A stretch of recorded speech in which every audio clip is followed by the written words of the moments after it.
Mobile phone മോഷണം തടയാൻ നടപടികളുമായി കേന്ദ്ര സർക്കാർ. സർക്കാരിൻ്റെ സൈബർ സുരക്ഷാ ആപ്ലിക്കേഷനായ സഞ്ചാർ സാധി പ്രീ ഇൻസ്റ്റാൾ ചെയ്യാൻ ടെലികമ്മ്യൂണിക്കേഷൻ വകുപ്പ് മൊബൈൽ കമ്പനികൾക്ക് നിർദ്ദേശം കൊടുത്തു. നഷ്ടപ്പെട്ടതോ മോഷ്ടിക്കപ്പെട്ടതോ ആയ ഫോണുകൾ ട്രാക്ക് ചെയ്യാനും ബ്ലോക്ക് ചെയ്യാനും സഞ്ചാർ സാധി ആപ്പിലൂടെ കഴിയുമെന്നാണ് വിവരം. വെള്ളം നെടുങ്ങാടി വിവരങ്ങൾ നൽകുന്നു. പലപ്പോഴും നമുക്ക് മൊബൈൽ ഫോൺ കാണാതെ പോവുകയോ ആളുടെ അടിച്ചു മാറ്റുകയോ അല്ലെങ്കിൽ കളഞ്ഞു പോവുകയൊക്കെ ചെയ്യാൻ സാധ്യതയുണ്ട്.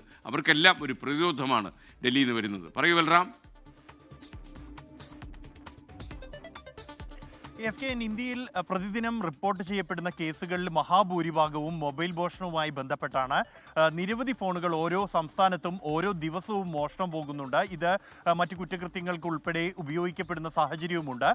ഇത്തരത്തിൽ മൊബൈൽ മോഷണവും ഒപ്പം തന്നെ സ്പാമിങ്ങും തടയാൻ വേണ്ടിയാണ് ഒരു നിർദ്ദേശം കേന്ദ്ര സർക്കാർ മൊബൈൽ കമ്പനികൾക്ക് നൽകിയിരിക്കുന്നത്. കേന്ദ്ര സർക്കാരിൻ്റെ ആപ്ലിക്കേഷനായ സഞ്ചാർ സാത്തി പ്രീ ഇൻസ്റ്റാൾ ചെയ്യണമെന്നാണ് മൊബൈൽ കമ്പനികൾക്ക് നൽകിയിരിക്കുന്ന നിർദ്ദേശം.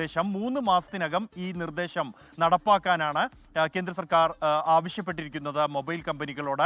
നിലവിൽ വിപണിയിൽ ഇറക്കാൻ പോകുന്ന മൊബൈൽ ഫോണുകളിൽ അത് ഇൻസ്റ്റാൾ ചെയ്തിറക്കണം. അത്തരത്തിൽ ഇൻസ്റ്റാൾ ചെയ്യുന്ന ഈ ആപ്പുകൾ ഒരിക്കലും ഉപയോക്താക്കൾക്ക് നീക്കം ചെയ്യാൻ കഴിയില്ല. കൂടാതെ നിലവിൽ ഇപ്പോൾ ഉപയോഗിച്ചു വരുന്ന മൊബൈൽ ഫോണുകളിൽ ഈ അപ്ഡേഷൻ വഴി ഈ ആപ്പുകൾ ലഭ്യമാക്കണം എന്നുമുള്ള നിർദ്ദേശവും കേന്ദ്ര സർക്കാർ നൽകിയിട്ടുണ്ട്.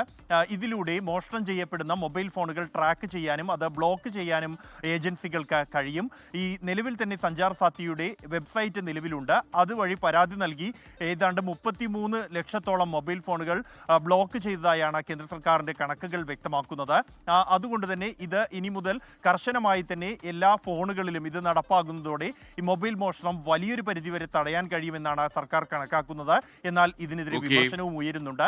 സർക്കാരിന് ജനങ്ങളെ നിരീക്ഷിക്കാൻ ഇതിലൂടെ കഴിയുമെന്നും മറ്റു വിവരങ്ങൾ ഇവർ സഞ്ചരിക്കുന്ന സ്ഥലങ്ങൾ കൂടാതെ മറ്റ് സന്ദേശങ്ങൾ ഉൾപ്പെടെ ട്രാക്ക് ചെയ്യപ്പെട്ടേക്കാം എന്നുള്ള ആശങ്കയാണ് അല്ലെങ്കിൽ അത്തരത്തിലുള്ള വിമർശനങ്ങളാണ് ഈ വിഷയത്തിൽ ഉയർന്നു വരുന്നത്. Thank you Balram. ലോകത്തെവിടെയായാലും ഏത് സമയത്തും 24 വാർത്തകളും ഓഗ്മെന്റഡ് റിയാലിറ്റി പാക്കേജുകളും എക്സ്പ്ലെയിനറുകളും വിശദമായി കാണാൻ ഞങ്ങളുടെ യൂട്യൂബ് ചാനൽ നിങ്ങൾക്ക് സബ്സ്ക്രൈബ് ചെയ്യാം.